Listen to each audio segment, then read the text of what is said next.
Sunday Igboho ti ṣe bó ṣe mọ́ ṣe ọmọ ọkọ lògùn ọmọ àlè èmi la ò ní yọ̀ sí èmi la ò ní yọ̀ sí bá a ti fẹ́ orí bẹ́ẹ̀ náà lórí èmi la ò ní yọ̀ sí. ẹ pàtẹ́wọ́ fún Sunday Igboho ẹ pàtẹ́wọ́ fún Sunday Igboho. sinabu lẹ báyìí àwọn kan Sunday Igboho àwọn náà kan sinabu rẹ ni bó ṣe sinabu lẹnu bẹ́ẹ̀ sinabu ra wọn nu ó di tà tó pọ̀ pa. lára àwọn victim tí àwọn Fúlàní kidnap ní Igboho àwọn rèé wọ́n ti lọ gbà wọ́n lẹ̀. lọ́wọ́ tá a wá wà yìí akọni ọmọ kan bẹ́ẹ̀ lẹ̀ ó tù jíire bí Sunday Adéníyì Adéyẹmọ ló kọ rẹ̀. ṣé ní àwọn èèyàn wa tó wà ní igbó ní Ògbómọ̀ṣọ́ Ṣèyí Mákindé ní kẹ́ ẹ jẹ́ ká bẹ̀. àwọn tó gbígbé jọ́nà tẹ́lẹ̀ pé rúmọ̀ ni àwọn Sunday Igboho gbàdé yìí o àwọn Sunday Igboho gbàdé yìí àwọn tó lẹ́ jígbé jọ́nà àwọn Sunday Igboho gbàdé yìí báwọn kan Sunday báwọn kan ìlú ẹkùn pẹ́sẹ́ ń dààmú tẹ̀lé wọn nù táà tó táà àtẹ̀wé àtẹ̀yìnbọ̀ wọ́n mọ̀ ní wọn rescue. Curing the freedom of the victims Adijat, Kubura, Ali Class and Abdulmalik. fọ́tò wọn lẹ̀ ń wò fídíò yẹn ẹ máa wò rí ẹ wo fídíò ọ̀hún tẹ́rùn. Yorùbá Parapọ̀ TV ẹ máa gbọ́ ẹ máa wò ó ẹ subscribe síbẹ̀ ẹ like ẹ bó bá ṣe ń lọ àwa ò ní jẹ́ kétí yín ó di sí o Yorùbá Parapọ̀ TV àgbàlẹ́tù ọmọdé làwọ̀. ọpẹ́ o Sunday Igboho tún ti ṣe bẹ́bẹ́ àdúpẹ́ lọ́wọ́ Ọlọ́run Olódùmarè àwọn ọmọ tí wọ́n gbé eyín ní Igboho lọ́jọ́sí nínú èyí tí àwọn ọmọ OPC sọ pé irọ́ ni kìíní ọ̀hún tẹ̀lé tó jẹ́ alága agbègbè náà tóun náà jáde nígbà náà wípé irọ́ mọ̀ ní Igboho màrí kankan fọ́nrán ọ̀hún la gbọ́ wípé àwọn ọmọ tí wọ́n jẹ́ ọmọ ikọ̀ ìlú ẹkùn wọ́n fi kìíní ọ̀hún pamọ́ nígbà náà nínú èyí tí àwọn ọmọ OPC jáde wípé irọ́ gbayagbaya òun náà ní Igboho ń pa ẹ ò bá gbàgbé níṣẹ́ ni arákùnrin kan tí wọ́n pè ní Adélànà ló jáde nígbà náà ló ní fíìmù gbà òun náà ní Igboho ń ṣe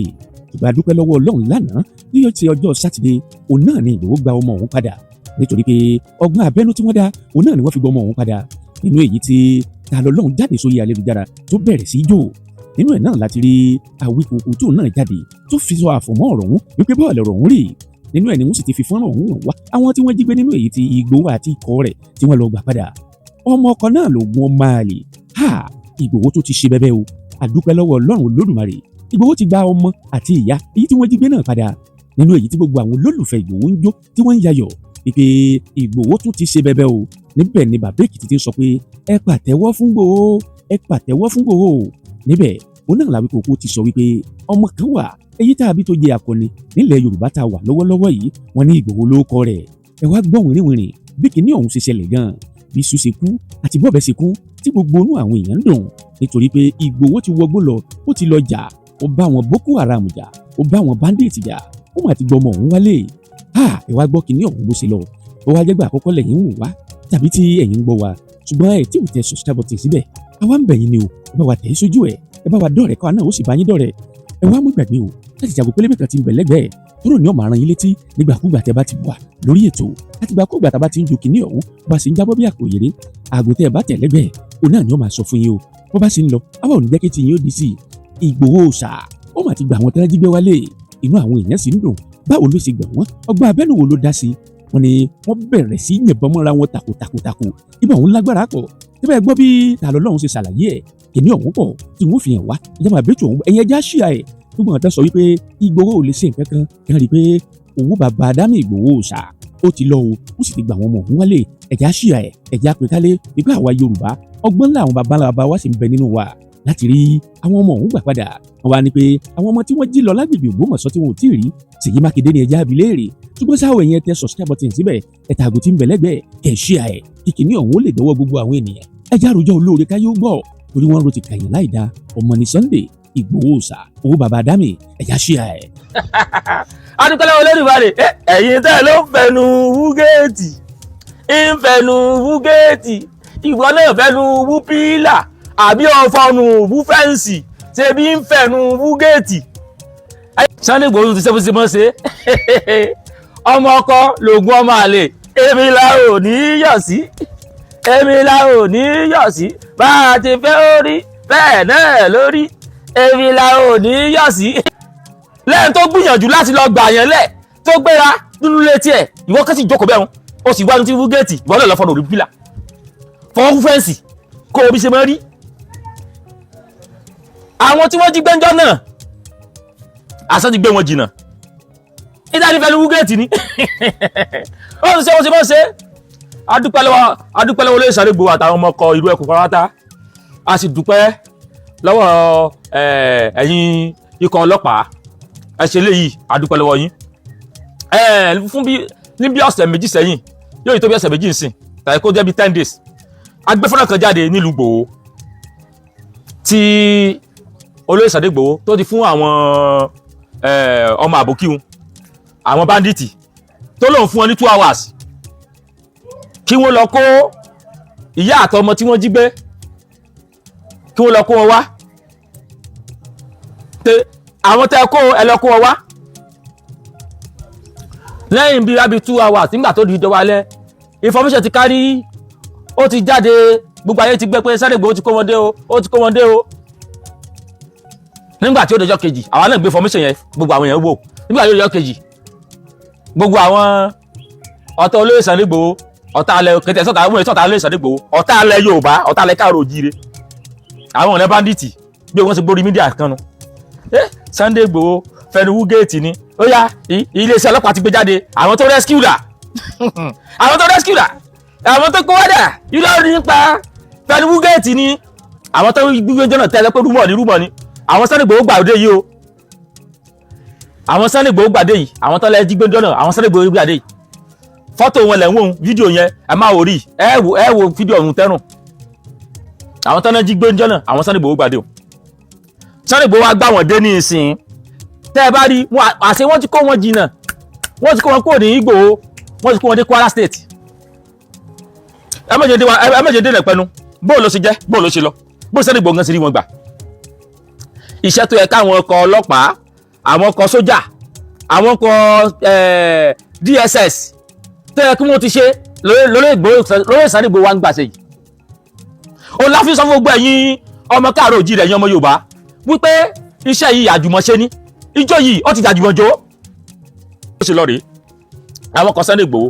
àwọn kan rú ẹkùn àwọn parakútì ẹlẹ́mọ̀ láwọn ọmọ ogun tọ́jú wọ́mwọ́m tẹ́sẹ̀ wọn nílẹ̀ bí ẹ̀yà Toyota Jeep Highlander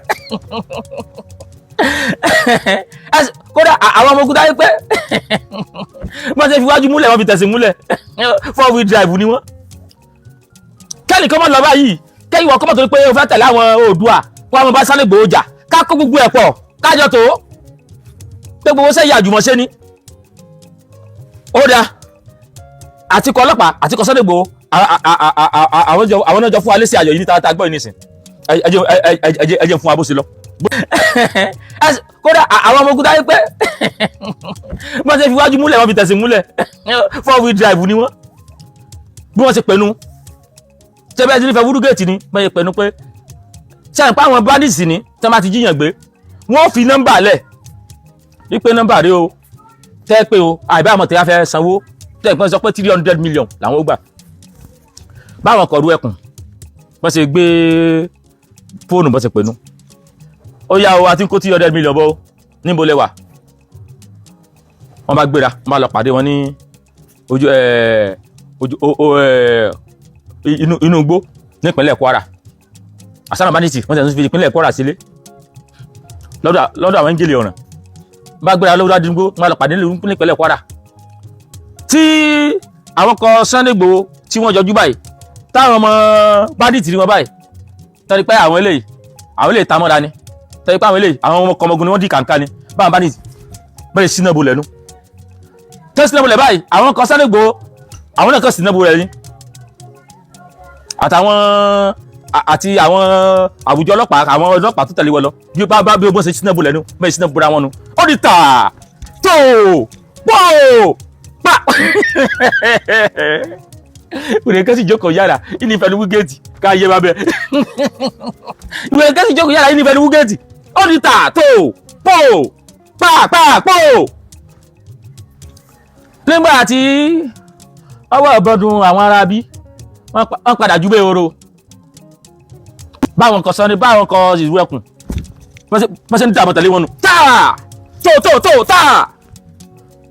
àtẹ̀wá àtẹ̀yìnbọ̀ wọ́n mọ̀ rí wọn rescue gbogbo fọ́nà wọn làlẹ̀ ń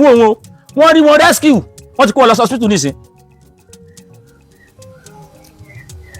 àwọn tí olóyè sọ fún jọ́sí tó sọ fún àwọn Fúlàní ẹgbẹ́ wọn jọ́sí pé tí wọ́n bá kó wọn wá òfin 2 hours àwọn náà rescue dé yìí o. gbogbo ẹ̀yin tẹ́ wá gbé ń jọ́sí pé olóyè Sunday Igboho fẹnu wú géètì ni wípé irọ́ ni wípé kò rescue kankan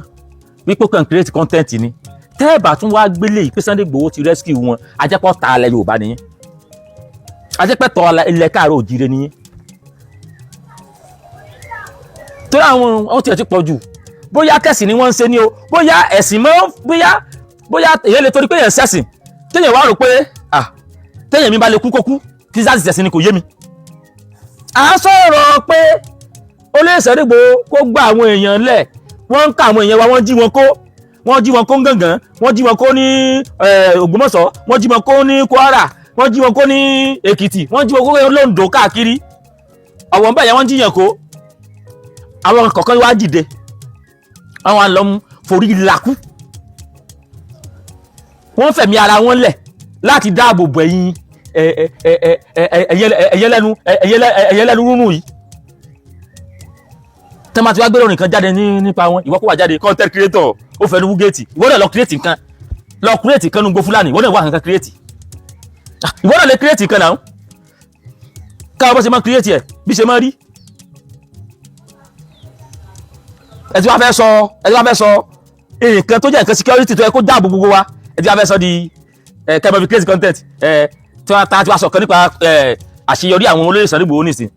kì í sáré olóyè Sunday Igboho nìkan àṣeyọrí olóyè Sunday Igboho àṣeyọrí tíìmù ru ẹkùn àṣeyọrí àwùjọ ọlọ́pàá àṣeyọrí gbogbo àwọn ọmọ Yorùbá tó dáwà dé ń jí gbé wọn ò lè jíyàwó àtọmọ Sunday Igboho gbé ìwọ tó wá ní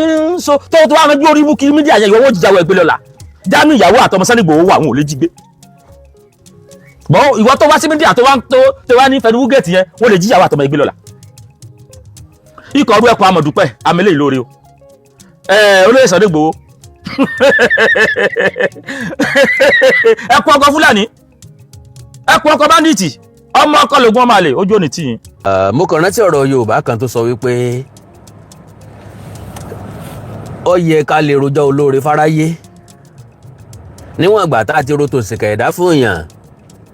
tá a bá roto olóore náà kò tí ì sí ní tó bá rí ń bẹ̀. ròyìn kan jáde ṣùgbọ́n unfortunately mi ò rí káwọn ọmọ Yorùbá ó sọ̀rọ̀ púpọ̀ nípa rẹ̀ Yorùbá dẹ̀ ní kùsẹ́ ní mórí iṣẹ́ yá ọ̀rọ̀ lórí olóyè Sunday Adéyẹmọ Ìgbòho àti ìró ẹkùn ni mo fẹ́ sọ nípa rẹ̀ lọ́wọ́ tá a wá wà yìí akọni ọmọ kan bẹ́ẹ̀lẹ̀ òtù òjìrèbí Sunday Adéyẹmọ lórúkọ rẹ̀ àyàní ní tóògùn lọ́tọ̀ bàbá Olúwadámilọ́lá bàbá Victor now lórí ọ̀rọ̀ ìjínigbé tó ń lọ káàkiri ilẹ̀ káàárọ̀ òjíire apariwo alágó ẹnu a pé àwọn èèyàn kí wọ́n jáde kí wọ́n ràn wá lọ́wọ́ irọ́ ni ẹnu dídán là ń rí lóríṣiríṣi but I don't want to mention names it is none of my business eléyìí tọ́kàn mi ni pé ẹni tá a rí la rí ẹni tá a rí àti èrè so ọlọ́ọ̀ nínú àánú ẹ̀ ńlá ń bẹ̀ sólóyè Sunday Adéyẹmọ Ìgbòho kó bá a dáàbò bò oríṣiríṣi àwọn ìròyìn ẹlẹ́jẹ̀ ló máa ń jáde nípa rẹ̀ but notwithstanding ẹni tá a bá ń bá nájà láwò àìwariwo ọjà ìròyìn àkọ́kọ́ ni pé àwọn ọba bíi 20 wọ́n béèrè fún ìrànlọ́wọ́ olóyè Sunday Adéyẹmọ Ìgbòho pẹ̀lú ikọ̀ ìrú ẹkùn ní ìpínlẹ̀ Kwara ṣe mọ̀ pé ìjínigbé ìfẹ̀míṣòfò ìgbà ránsọ̀mù tá à ń tẹnu mọ́ yìí ìpínlẹ̀ Kwara ló ti pọ̀ jù tàbí ló ti ṣe wọ́n lọ́sẹ̀ jù nílẹ̀ Yorùbá nílẹ̀ káàárọ̀ òjíire tá a bá fojú inú wò dáadáa ìpínlẹ̀ Kwara ńlọ́pọ̀lọpọ̀ bá ti di ẹni tó sá kúrò láàfin tàbí tí wọ́n sá kúrò nínú ìlú lọ́pọ̀lọpọ̀ àwọn èèyàn tí ń bẹ nínú ìlú gan ti sá kúrò nínú ìlú wọn ìpínlẹ̀ Kwara ni wọ́n ti jí ọba gbé tí wọ́n gba ránsọ̀mù tọba àwọn ò tún padà sórí tí ò tún láǹfààní àti padà sórí àpèrè láàyè mọ́ torí pé ó kú sákòlò àwọn ajínigbé ìpínlẹ̀ Kwara ọ̀hún ni wọ́n ti kóyà tí wọ́n kọ́ ọmọ 4 ìpínlẹ̀ Kwara ọ̀hún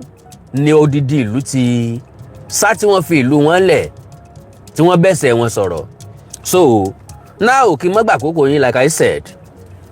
ó ní wípé ìròyìn àkọ́kọ́ tí mo ní mọ̀ ọkọ rí ni pé àwọn ọba bíi 20 wọ́n béèrè fúnra lọ́wọ́ olóyè Sunday Adéyẹmọ Ìgbòho. Ìròyìn ẹlẹ́ẹ̀kejì ní ti àṣeyọrí ikọ̀ ìrú ẹkùn àtolóyè Sunday Adéyẹmọ lélẹ̀ tó túmọ̀ sí wípé ikọ̀ ìrú ẹkùn wọ́n rescue ìyá kan àti ọmọ rẹ̀ kúrò lọ́wọ́ àwọn ajínigbé. So expectation mi ni pé ó yẹ kí ròyìn ọ̀hún ti gbàlú kọ́pọ̀lọpọ̀ èèyàn sọ̀rọ̀ nípa rẹ̀, but unfortunately ọ̀tọ̀ ni táwọn máa darí irun tí wọ́n máa ń sọ̀rọ̀ lé lórí. Having said that,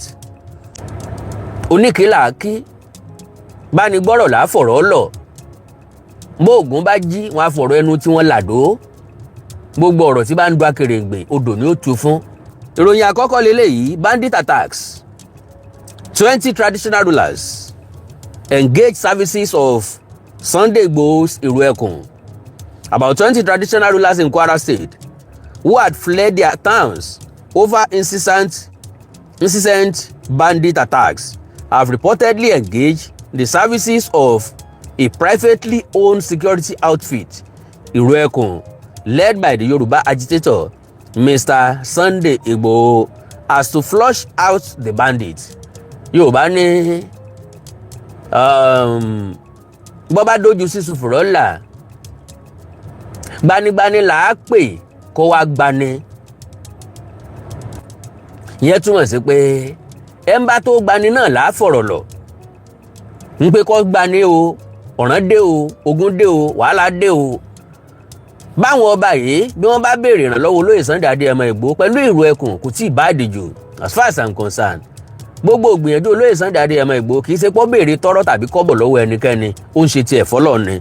So about 20 traditional rulers in Kwara State who have fled their homes, their towns over incessant bandit attacks have reportedly engaged the services of a privately owned security outfit, Iru Ekun, led by the Yoruba agitator Mr. Sunday Igboho, as to flush out the bandits. Recall that residents and traditional rulers of several towns and villages in the state, especially those in Kwara South Senatorial District, have been deserted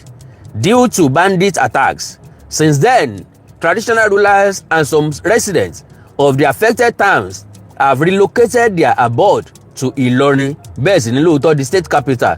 and other adjoining communities in the state capital for protection. However, it was gathered that though Mr. Sunday Igboho has not personally visited Kwara South Senatorial District, his foot soldiers are already on ground, particularly in Isanlu-Ishin town and neighboring communities, investigating security nature of the area to enable them know how best to handle the security challenges. Ẹ̀rí picture àwọn ọmọ yẹn ń bẹ àti mọ̀mọ́ ẹ̀ àbí. A statement from Igboho's media office, a copy of which was forwarded to Punch in Ibadan, the Oyo State capital, said the success of the operation, which lasted about 3 days, was a result of intelligence gathering and tracking, adding that the abductors were lured with ransom. Ọgbọ́n àwọn wọn dá tí wọ́n fi rí sí ọ̀hún ṣe ni pé wọ́n sọ fáwọn ohun tọ̀hún á san ransom fún yín, ẹ wá gba ransom, so sorry ẹ má bínú, so á san ransom fún yín, ẹ wá gba ransom, ń làwọn ẹrú kú fi jáde kúrò ní kọ̀rọ̀ mọ̀ọ́mọ́dá wọn, wọ́n fẹ́ wá gba owó tí wọn ò ṣiṣẹ́ fún. Kẹ́ lè mọ̀ wípé àwọn èèyàn le, àwọn èèyàn burú, ọmọ ayé dóró, ọmọ ayé lóró, ìkàlọ́mọ ejò, ìkàlọ́mọ èèyàn gan náà.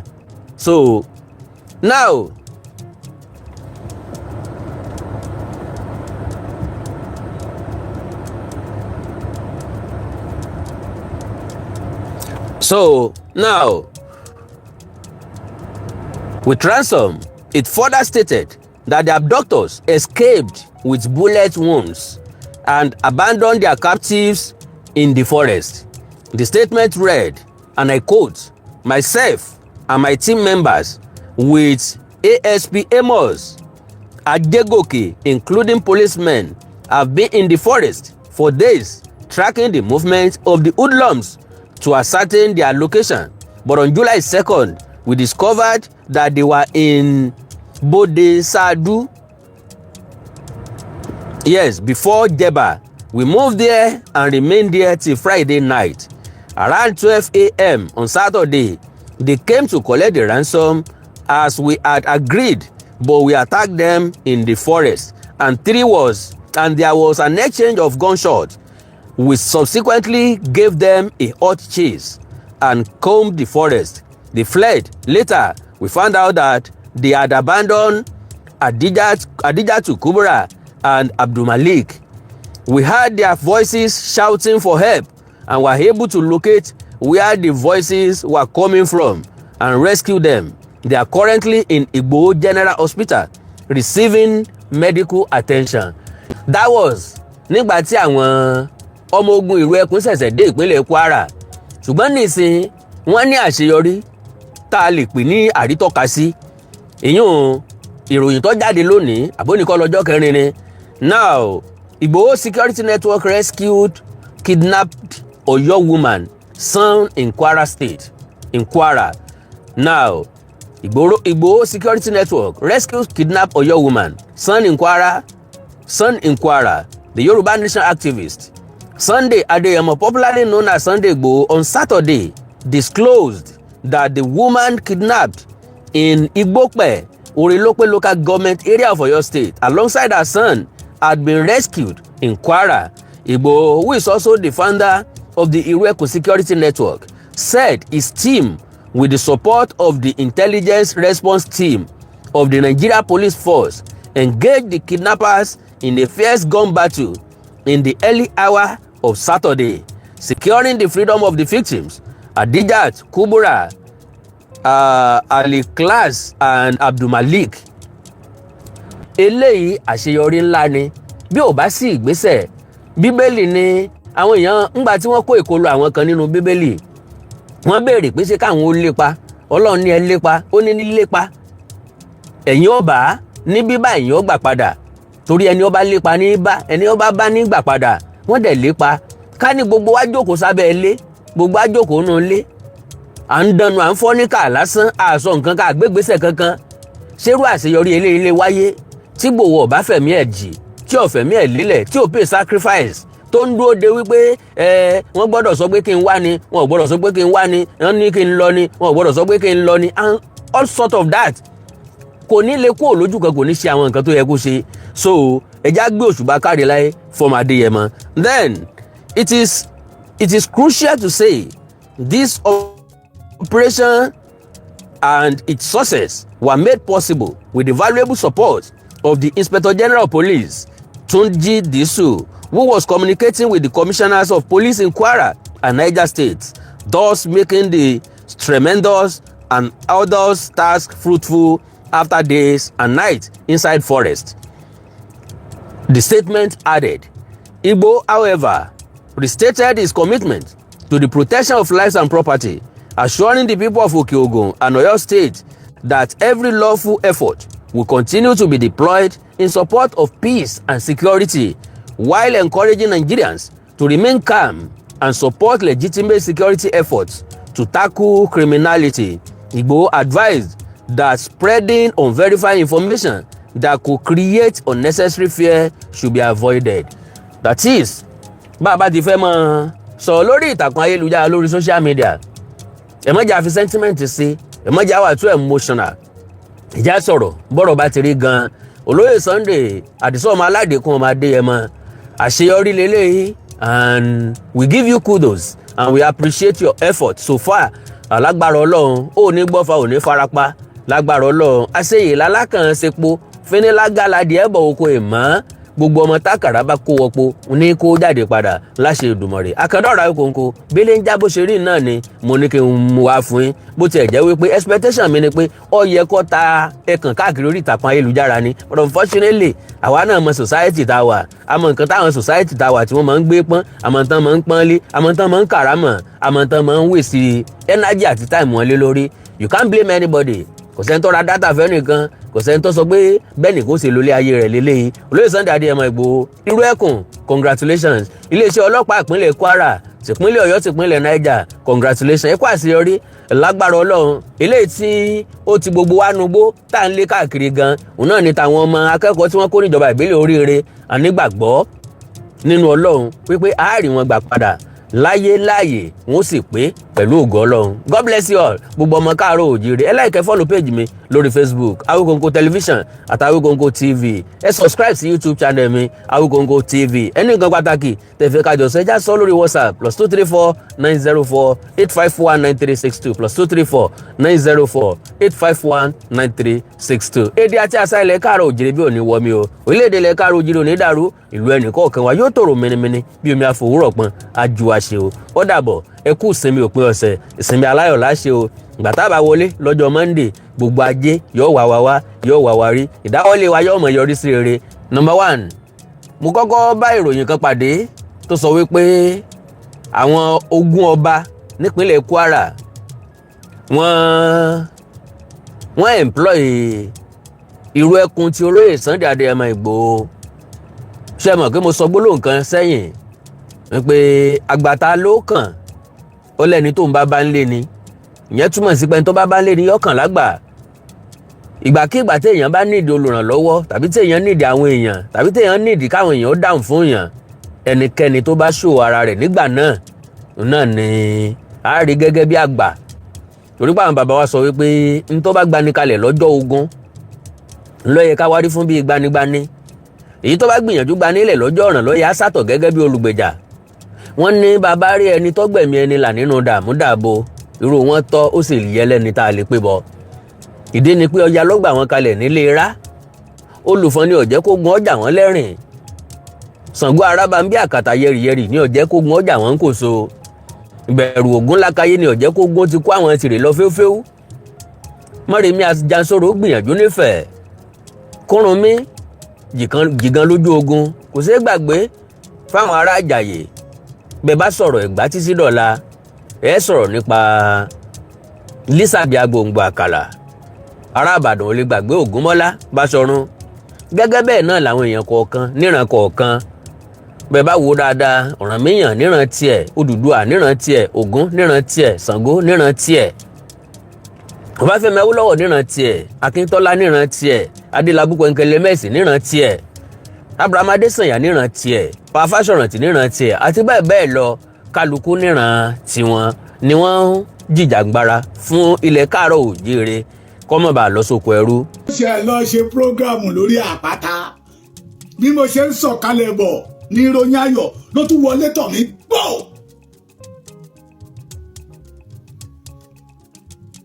Ìgbòho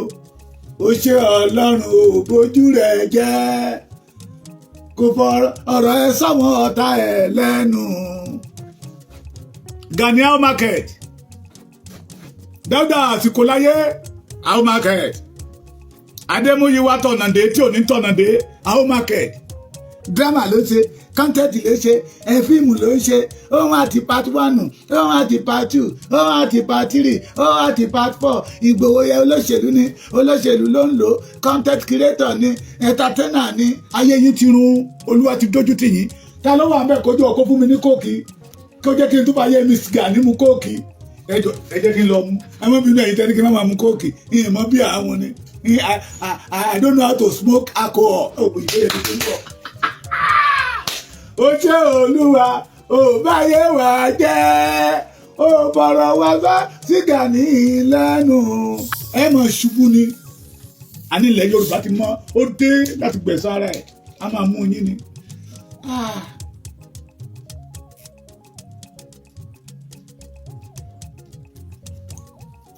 Ó ti tù.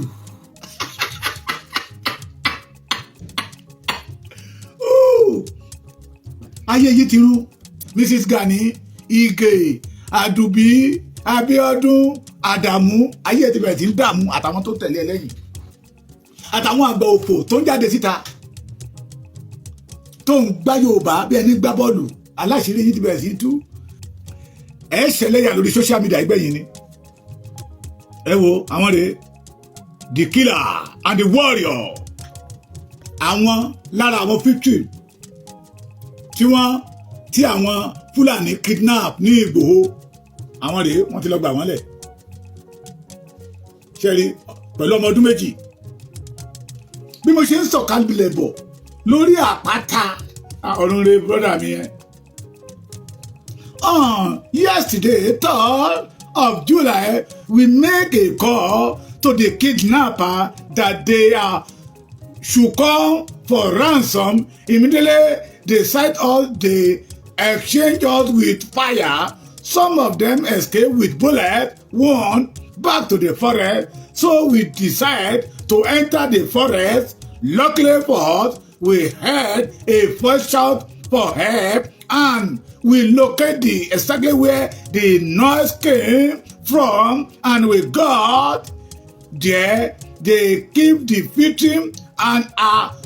2-year son with recruit the victim and their son now in Igboho General Hospital receive the treatment. Ẹ pàtẹ́wọ́ fún Sunday Igboho. Ẹ pàtẹ́wọ́ fún Sunday Igboho. Ẹ pàtẹ́wọ́ fún Sunday Igboho. Ẹ pàtẹ́wọ́ fún Sunday Igboho. Sunday Igboho wọ Kwara State. News yẹn ṣe jáde síta ni. Mo fẹ́ kí gbogbo ọmọ Yorùbá mọ̀ ní tilẹ̀ tó kó pé ìjọba Nàìjíríà wọ́n allocate security vote sí ọ́fíìsì Ìbà Gani Adams, the 15th Ààrẹ Ọ̀nà Kakanfò of Yoruba land, or wọ́n allocate any military logistics nítorí ọjọ́ tí ìṣòro bá dé. So wá ṣe ní láàánú kí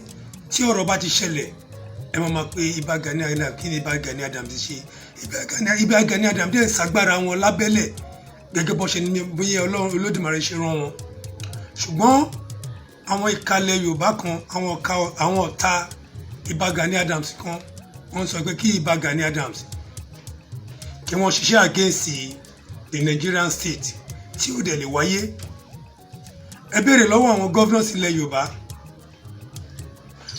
governors Ogun state, Lagos state, Kwara state, Osun state, Ondo state, Kogi state, bóyá wọ́n ní security vote tí wọ́n yà sọ́tọ̀ fún office of the Ààrẹ Ọ̀nà Kakanfò. Kò sí náà. Ẹ sọ kí bàbá Tinubu kí wọ́n jáde kí wọ́n sọ pé òkè o ìgbà báyìí àsìkò báyìí làwọn allocate security vote fún Ààrẹ Ọ̀nà Kakanfò tilẹ̀ Yorùbá. Tí bàbá wa Tinubu bá lè jáde tí wọ́n sọ bẹ́ẹ̀, gbogbo nǹkan tí ẹ bá fẹ́ fi Ìbà Gani Adams ṣe ẹ free láti fi wọ́n ṣe. Irú eléyìí ò dáa nílẹ̀ Yorùbá sí Yorùbá. Inú ń bí yín sí ẹ̀gbẹ́ ọmọnìkejì yín. Ìpè kó lọ bínú síjọba, kó nǹkan tíjọba ò rán kó lọ ṣe. Àti ọdún bíi 6 tí Ìbà Gani Adams ń béèrè fún collaboration, Ìbà Gani Adams sọ pé àwọn máa ṣiṣẹ́ pẹ̀lú ọlọ́pàá. Bẹ́ẹ̀ni, compliment effort ọlọ́pàá. Àwọn àjọ lọ́balọ́ba wa àmọ́ nǹkan tó ṣẹlẹ̀ tí àwọn yẹn náà fi lè sọ̀rọ̀. Kò ń ṣẹ̀bi wọn. Agbára tí olóṣèlú ti gbà lọ́wọ́ wọn ló pọ̀ sí ẹ̀. Àwọn tó dẹ̀ gbé ẹ̀sìn wá fún wa, àwọn tó gbé democracy wá fún wa, àwọn ò fẹ́ ọwọ́ àbùkù mú ọba tiwọn o. Ẹ máa lọ wo Prince Charles of England. Agbára tí ọba yẹn ní ojú agbára tí àwọn olóṣèlú ilẹ̀ England ní lọ. Ẹ máa lọ wo ọba Saudi, ó nágbára ju àwọn olóṣèlú ìlú ẹ̀ lọ. But àwọn tó gbé democracy wá fún wa, wọ́n brainwash wa pé ká máa lo democracy ẹ̀tàn. Eléyìí wá wà lọ́wọ́ bàbá Tinubu lásìkò yìí. Èwo ló wá dé tó yẹ pé ẹ pé àwọn governors wa lórí ọ̀rọ̀ insecurity mọ́, ẹ pé àwọn àjọ presidency wa lórí ọ̀rọ̀ insecurity. Ìbà Gani Adams náà òun lẹ́ ṣáà máa pè, ẹ máa bà lórúkọ jẹ́, ẹ máa bú. Gbogbo ẹni tẹ́ẹ̀dẹ̀ ń ṣe lé ẹ mọ̀ nǹkan tẹ́ ń ṣe. Ọ̀tá ilẹ̀ Yorùbá ní, ọ̀tá Ààrẹ Ọ̀nà Kakanfò ní. Kò sí gbogbo nǹkan tẹ́ ń fi gbogbo kíní ẹ̀ ṣe, inú ni bí nílẹ̀ fi ń ṣe. Ẹ tí wọ́n bẹ̀rẹ̀ sí gbé ní ìsìn sí pé Ààrẹ Ọ̀nà Kakanfò kò ń fọwọ́ rọrí kú, kò ń ṣe gbá, kò ń ṣàwo. Ṣẹ̀bẹ́ ilẹ̀ tí bàbá wa bọ́ Abíọ́lá tẹ́tí bàbá pa kí bàbá lọ béèrè mandate, kí bàbá lọ béèrè mandate tẹ́tí bàbá pa. Ẹ̀yin náà kan ní ọjọ́ tí wọ́n máa pa bàbá Abíọ́lá, ẹ̀yin kan náà, ẹ̀yin ọmọ Yorùbá kan tó máa padà fi ẹ̀jẹ̀ ń ṣètùtù lẹ́yìn ni, ẹ̀yin kan náà lẹ lọ gbowó. Gbogbo ẹ̀ la mọ̀, ṣùgbọ́n ẹ wá gbọ́ o, gbogbo ẹ̀yin tí wọ́n ránṣẹ́, gbogbo ẹ̀yin tí ẹ mọ̀ọ́mọ̀ tí ẹ sọ pé Ààrẹ Ọ̀nà Kakanfò ò ní fọwọ́ rọrí, gbogbo yìí ò ní fọwọ́ rọrí kú o. ẹ ní jèrè láàárọ̀ ẹ ní jèrè lọ́sàn ẹ ní jèrè lálẹ́ o gbogbo ẹ̀yin blogger òfò gbogbo ẹ̀yin blogger sọnù tí Sunday Igboho fẹnugba nation lò àti wọn tó ń ránṣẹ́ Sunday Igboho àtàwọn tó ń ránṣẹ́ àti gbogbo ẹ̀yin bloggers tẹ́ ń gbé káàkiri ìgbà Ààrẹ Ọ̀nà Kakanfò kò ń fọwọ́ rọrí kú kí ni Gani Adams ṣe kó lọ sínú igbó kí ọ̀tá ẹ̀ lọ kó lọ kú sínú igbó nítorí nǹkan tó yẹ kó tó ṣe fúnlẹ̀ Yorùbá nìyẹn gbogbo yín ẹ̀ ní fọwọ́ rọrí kú àti Sunday Igboho tí ó tó rán wọn àtàwọn tó rán ìwọ Sunday Igboho àti gbogbo bloggers tẹ́ rán ẹ̀ ní fọwọ́ rọrí kú mo wúyẹ mo dákẹ́ lórí ọ̀rọ̀ ìwọ ìyá Kessette orí pé obìnrin rádaràda ni ẹ́ ìwọ obìnrin túlétúlé yìí ìwọ mo tẹ̀ sọ pé kí n fi ẹ́ lẹ̀ kí n sọ pé òkè kájà máa gbó lórí ọ̀rọ̀ ẹ òun ni mo fẹ́ fi ṣe tẹ́lẹ̀ ìwọ wá ń sọ fún mi pé ìwọ gbọ́dọ̀ gbọ́ pẹ́kẹ́kọ̀ọ́ lẹ́nu kò ní yẹ èmi ni wọ́n sọ fún mi pé bó ṣe ń pàṣẹ fọ́kọ ẹ nìyẹn tọkọ ẹ bá sì wà láyé ìwọ ló máa ṣekú pọkọ ẹ tọkọ ẹ bá ti kú dájúdájú ìwọ ló ṣekú pọkọ ẹ olóòbùkún àṣírí jẹjà ìwọ òpònú tó lè jẹtẹ ọmọ Kọ́lá Olóòtú àgbà òṣì ní ẹ ìwọ Kọ́lá Olóòtú àgbà òṣì àgbà ìyà ní ẹ kí ló kàn yín pẹ̀lú ọ̀rọ̀ OPC kí ló kàn yín pẹ̀lú ọ̀rọ̀ bẹ́ẹ̀ tẹ́ ẹ bá lè lo gbogbo ẹnájì yín tẹ́ ẹ fi ń promote ẹnìkan tẹ́ ẹ fẹ́ máa fi bẹ́tẹ̀ ẹnìkan jẹ́ láti fi promote ẹnìkan ìpè láti ẹ fi OPC sílẹ̀ ẹ fi bà Gani Adams sílẹ̀ ìwọ Kọ́lá Olóòtú àgbà ìyà àgbà rádaràda ẹ ṣàgbéjẹ mọ́wọ́ àwọn onígbà fún yín àwa kọ́ OPC lẹ́gbẹ̀ẹ́ ìbá Gani Adams kọjá ẹni tẹ́lẹ̀ máa fi ta fàlà lórí social media ìwọ bàbá Èkìtì wàá fa tẹ̀tẹ̀ dì sórí owó ìwọ tó mọ̀ tó pé ìwọ náà lè jẹ̀tẹ̀ ọmọ ó lè jẹ̀gbẹ́ ìgbẹ́ ọmọ nítorí owó yẹn àtọ̀ ẹ̀ tì máa bá lọ ṣùgbọ́n ṣe Sunday Igboho tó jẹ́ pé ìwọ tó kàn tó ń pè rẹ̀ ní tó ń pè rẹ̀ sí gba o tó kàn rárá o ò ń pè rẹ̀ sí gba nǹkan tó ìwọ tó ń sunkún bí egbére ipò mọ̀ bọ́rọ̀ Yorùbá nation ṣe máa dé rìn ọ̀rọ̀ insecurity dé ó ṣe máa tán àwọn èèyàn pé òun mọ̀ bí ọ̀rọ̀ insecurity ṣe máa rí ní tó ń sunkún egbére níwájú bàbá Olúbàdàn náà tó ti bọ́ sọ̀rọ̀ insecurity ó ṣe máa padà tàn yín nìyẹn ṣùgbọ́n wọ́n ti ń ṣe pé ọ̀rọ̀ GoFundMe fún wọ́n fẹ́ ra drone fún wọn ṣe wọ́n mẹ́yẹ bọ̀ lápò ni ẹ̀yin ọmọ Yorùbá ẹ jẹ́ ká jí ẹ má jẹ́ àsùn ẹ jẹ́ ká gbogbo bí ọ̀rọ̀ ilẹ̀ Yorùbá ṣe ń lọ ẹ jẹ́ a máa fún yín lọ́kọ̀ọ̀kan ìjèjì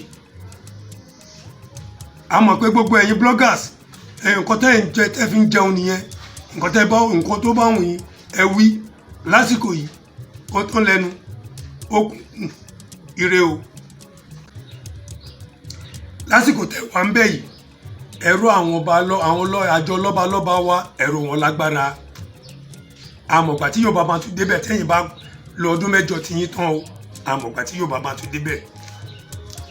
ẹ lo agbára tẹ́ ẹ ní nísìn ẹ ṣàtúnṣe lórí àjọ lọ́balọ́ba ẹ ṣàtúnṣe o. wọ́n ní Gani ó sáré ju rélùwéè lọ tó bá gbọ́ fù ayíyádànù yẹ̀yẹ́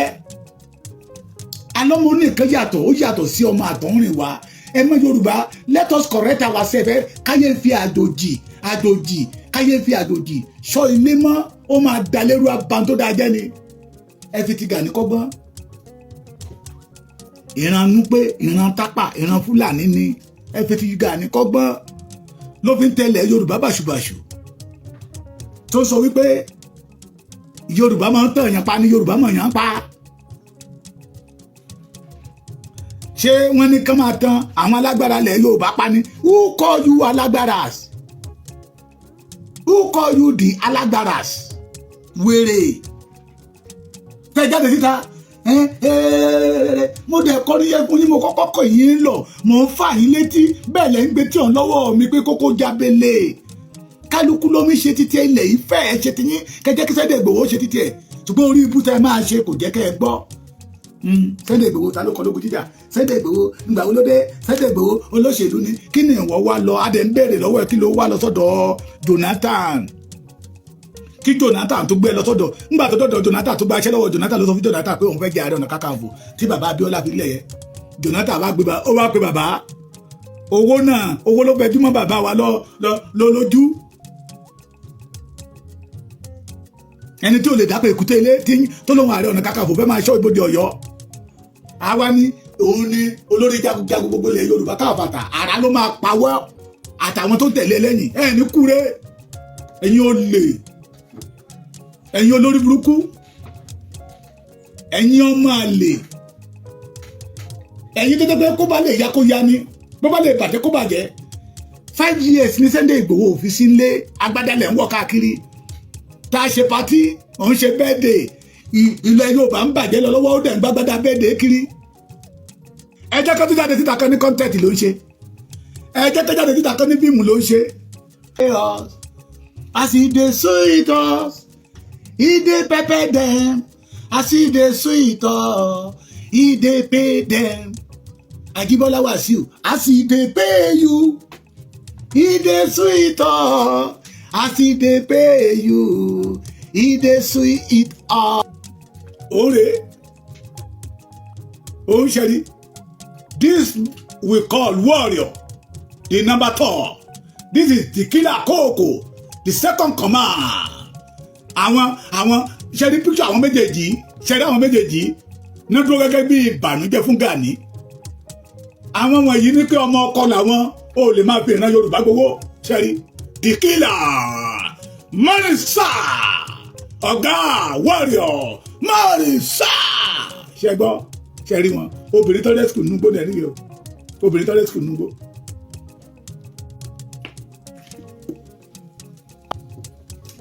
ẹ jẹ́ kí n mọ̀ sí ayé Gani sọ̀nà ọ̀fun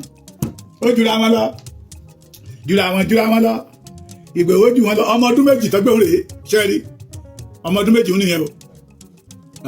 nìyẹn o another movie ó jura wọn lọ Ìgbòho jù wọn lọ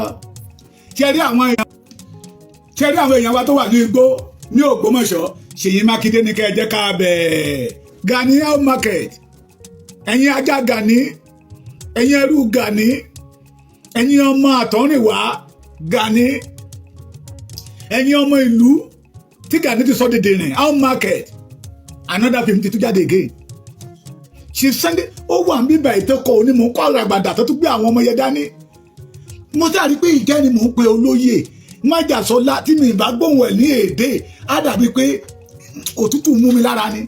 ikú bàbá Èkìtì máa pè ń padà kò pè padà kí ló ń ṣẹlẹ̀ mo tún text message ṣé àlàáfíà lẹ wà ọwọ́ alẹ́ ló wá sọ pé àlàáfíà lẹ wà bàbá Èkìtì máa pè ń padà ó ní a team of FID and Iru Ekun team mo jẹ understand in that English a team of FID ṣe mo pé Gani sọ wípé ta ló kọ́ sẹ́dẹ̀ Ìgbòho ló gúnjà àwọn wèrè tí ò jagun rí tí bí Yorùbá lù jìbìtì kiri àwọn FID well trained officers that they know the right time to shoot gun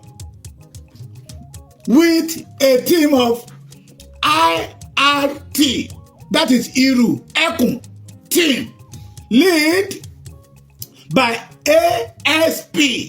Adegoke Amos tọ́bẹ̀dàlá ìrànà pa ọlọ́pàá ti debunk commissioner of police Ọ̀yọ́ state come out and debunk this one ká máa fàyè àwọn ọmọ ọlọ́mọ play politics chairman oríire local government in Ògbómọ̀ṣọ́ come out and debunk this one ní kúrè papọ̀ ẹ̀yin ọ̀tá ìtẹ̀síwájú ilẹ̀ Yorùbá ASP Adegoke Amos ẹ bá mi pàtẹ́wọ́ fún wọn ẹ má tẹ́wọ́ kó ASP Adegoke Amos and his team in conjunction in ẹ máa wo bí mo ṣe pé conjunction yẹn ẹ mọ̀ pé kì í ṣe ti Yorùbá mo fi ń pè o ẹ rí pé àwọn mi ti fẹ́ máa lọ bí ti America in conjunction with Chief Adeyemo Sunday aka Igboho Oshas bí o ṣe tilẹ̀ mọ́ ajigbijigbi púẹ̀ lórí Gani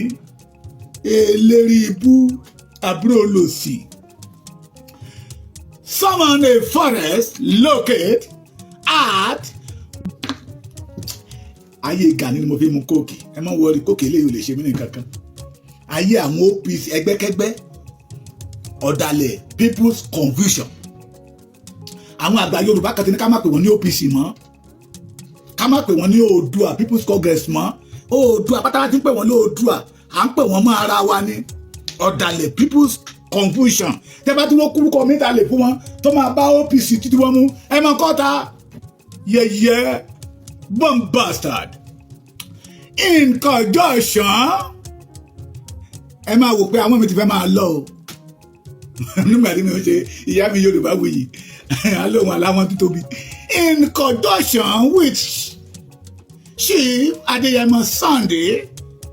popularly known as Igboho Oòṣà summon a forest locate at Bode Sadu ṣé mo gbà baba Canada òyìnbó ipò adára fún yín Amẹ́ríkà ń rùn lára mi ni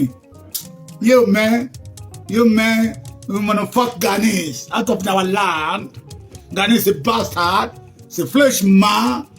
it's a 419. We will not allow him to 419 the Yoruba anymore. Amẹ́ríkà ń rùn lára mi ẹ kẹ̀dẹ̀ máa gbọ́ pé bàbá Èkìtì ti fò ní.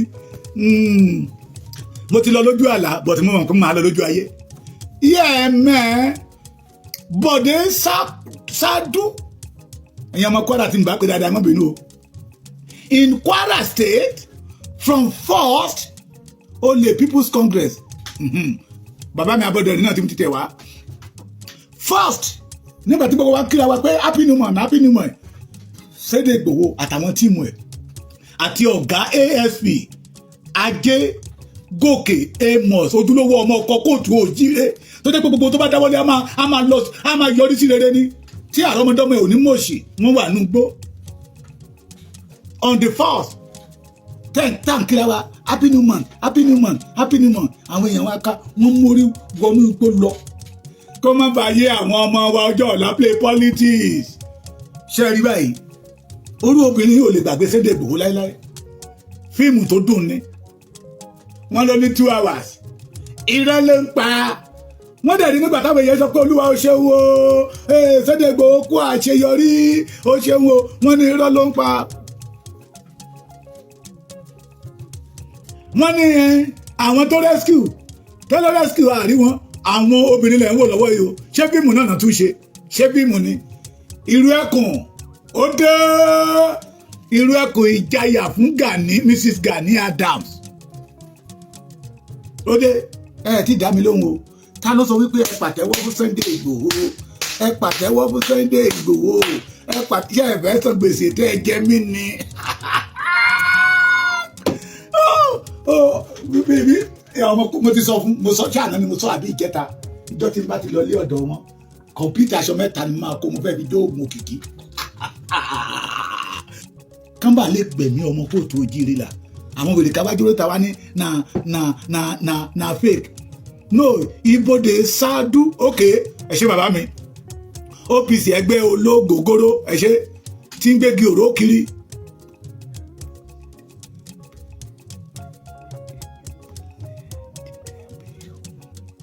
So, 1st of July, yesterday, 3rd. I want to go on the 1st of July. Yesterday was 3rd. Yes, it is not yes, it's 3rd of July. We make a call to the kidnappers that they should come for ransom. Immediately they sight us, they exchange us with fire. Some of them escaped with bullet wound back to the forest. So we decide to enter the forest. We decide. Gbọ́ tí mo sọ nígbà tí nẹ́tíwọ̀kì ṣe bálabàlá mo ní táwọn ọ̀gá mi máa ń dì pẹ̀lú kidnapper nínú igbó èmi náà dì pẹ̀lú ẹ̀fọn nínú ilé nígbà tí mi ò ṣe Gani Ọlọ́run má ṣe mí ní ọdẹ apẹ̀fọn oh my God ayé yín máa rún mọ́ wa lọ́wọ́ ni ọdún ẹ̀san rèé mo ní tó bá ṣe rere ó máa gba rere mo ní tó bá ṣe wèrè ó possible kó fi wèrè gbá kì í ṣe kó fi ó máa fi wèrè gbá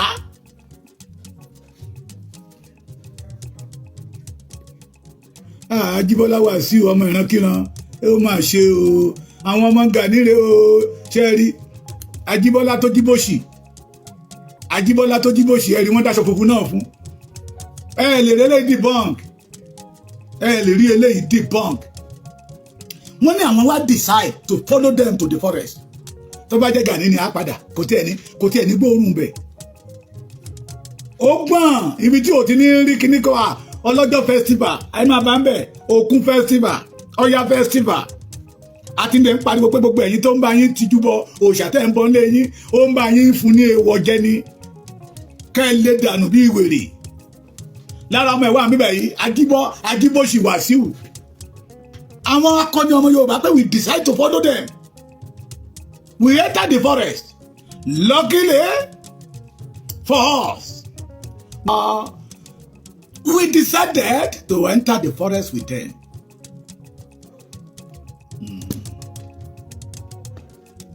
wọ́n ní bí àwọn ṣe wọnú igbó pẹ̀lú wọn wọ́n wá gbóhùn kan tó sọ wípé ẹ dákun ẹ ràn mí lọ́wọ́ o ohun táwọn ń gbọ́ yà wọ́n wá korí síbẹ̀ ìgbà tó máa débẹ̀ wọ́n bá ìyá kan pẹ̀lú ọmọ tó ti jí gbé níbi tó so wọ́n mọ́lẹ̀ sí wọ́n wá ní ọmọ yẹn àti ìyá ẹ ti wà ní general hospital ní Ìgbòho now fún treatment ò lè jẹ́ kí n mú àwọn picture wá ó rèé ayé yìí ti run ayé yìí ti ṣe kíni ó ti run mo sì ń béèrè ìbéèrè kan mo ní lára àwọn bàbá wa ní ẹ pàtẹ́wọ́ fún Sunday Ìgbòho ọ̀pọ̀lọpọ̀ nínú wa ò mọ̀ ẹ ti dá mi lóhùn ẹ pàtẹ́wọ́ fún Sunday Ìgbòho Ìgbòho ti tún lọ gba obìnrin kan àtọmọ ọdún méjì lẹ̀ nínú igbó ní bodè ìsádú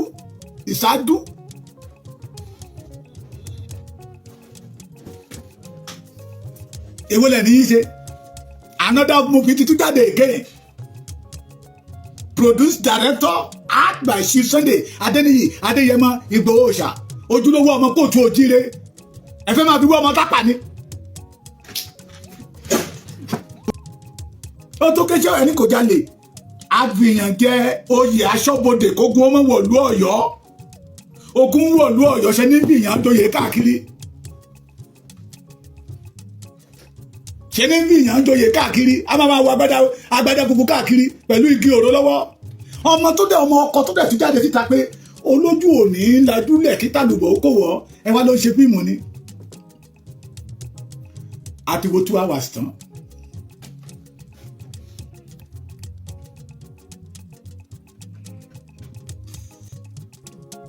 another one ló tún jáde lẹ́nu ìyá àtọmọ ọdún méjì Sunday gbà wọ́n lẹ̀ nínú igbó àbí ká pe fíìmù yẹn ní igbó ibodè ìsádú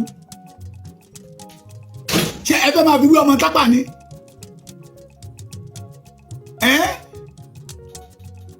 ìkànnì mọ̀ ìsọ́ láàárọ̀ yìí tí mo ń pè tó ń pè sórí prógámù yẹn pé kí n mọ̀dà lóhùn bàbá ẹ o bàbá ẹ máa ń jí ewúrẹ́ lóde òun ni ẹ mọ̀ pé ẹni bá ti Èkìtì máa ní ẹni tó jalè lẹ́ẹ̀kan tó tún dàrán borí dàrán bora dàrán bọ́lá dàrán bolẹ̀ pẹpẹ aṣọ olè ló dà bora o wọ́n máa kọ́ ẹ má bolè ṣẹgbẹ́ tí mo ní àbí bẹ́ẹ̀ kọ́ ọmọ tó lè bá bí olè ní ọ̀yàn èyí tí Gani bí ìran Yorùbá jalè ó tó gẹ́ ó ń gbàgbádá abẹ́ẹ̀dẹ̀ ó ń gbé kiri ó ṣe làwùlàwù kiri òṣì àwọn òpònú kan náà máa tẹ̀lé yìí di Ààrẹ Ọ̀nà Kakanfò di 50 Ààrẹ Ọ̀nà Kakanfò aside for Yorùbá rẹ̀ ẹ máa pasán ayé ni gbogbo ẹ̀yin ẹ máa pasán ayé ni ẹ̀yin all the member of ọ̀dàlẹ̀ People's Congress tẹ́ ìpèrè ayé ní OPC Gani òfòlómi ẹ̀fọ́ ṣòkò lẹ́ máa ṣe gbẹ̀yìn Sunday ẹ tí wàá dìbò kélé yìí o kẹ́ni irọ́ ni he mentioned the name ASP. You know the meaning of ASP?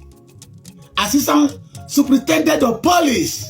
Oh God, òyìnbó yìí gùn mí. Oh my God. Ṣé Gani ló yẹ kí n máa fọ òyìnbó lù? Ẹ̀yin ọmọ Yorùbá ẹ bá mi ṣàdúrà fún Adéwọlé Gòkè. ASP Adéwọlé Gòkè. Amos. ó sì ṣe ọmọ ọkọ, ó sì ṣe ọmọ kíni ọmọ ọkọ pé ilẹ̀ Yorùbá ò gbọdọ̀ bàjẹ́. Ká tún dúpẹ́ lọ́wọ́ bàbá Bọ́lá Ahmed Tinubu that give us opportunity. Nígbà tí ó kà pé fún bàbá Bọ́lá Ahmed Tinubu ni ó ti ń ṣòṣèlú ni tí Ìgbòho bá sọ̀rẹ́ńdà ara ẹ̀ ṣé orú àǹfààní tá ń jẹ orú ẹ̀mí tó ń dòlà ṣé wọ́n máa rí dòlà ẹ̀yin wèrè. Tí Sunday Ìgbòho bá sọ̀pọ̀tì bàbá Bọ́lá Ahmed Tinubu kí ni ìwọ́de wá dọ̀dọ̀ Jonathan 2023 lára àwọn OPC tó pé ti pé àwa tó dìídì sọ wọn pé wọn ò gbọdọ̀ ṣiṣẹ́ pẹ̀lú Tinubu Peter Obi ní ká ṣiṣẹ́ fún. Àwọn ọmọ Igbo dẹ̀ sọ wípé if Obi wọlé president it will be easy for them to take over Lagos State. Kẹ́ lè mọ̀ kẹ́yìn ará Èkó lè mọ̀ pé akótilétà ní Gani Màgódò yẹ lè kúrò ẹja lè padà ti tápà. Àwọn arígídí ti kọ́ wọ́n ní kì í ṣọmọ àkókò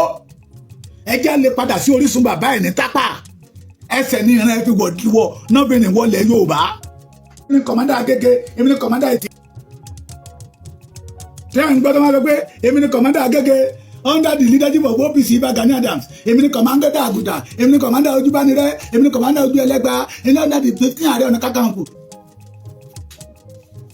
Èmi ní kọ̀mọ́dà Agége, èmi ní kọ̀mọ́dà Òṣòdì, èmi ní kọ̀mọ́dà Island, èmi ní kọ̀mọ́dà Ẹgbẹ́, èmi ní kọ̀mọ́dà gbogbo ẹ̀, èmi ní kọ̀mọ́dà under the leadership of Ààrẹ Ọ̀nà Kakanfò, the 15 Ààrẹ Ọ̀nà Kakanfò ilẹ̀ Yorùbá, gbogbo wọn já báàgì lábẹ́ bíríìjì ní lẹ́kọ̀ọ́ ni. Yorùbá Parapọ̀ TV ẹ máa gbọ́ ẹ máa wò ó ẹ subscribe síbẹ̀ ẹ láìkí ẹ̀ bó bá ṣe ń lọ àwa ò ní jákẹ́tì yín ó di sí o. Yorùbá Parapọ̀ TV àgbàlẹ́tù ọmọdé làwọ̀.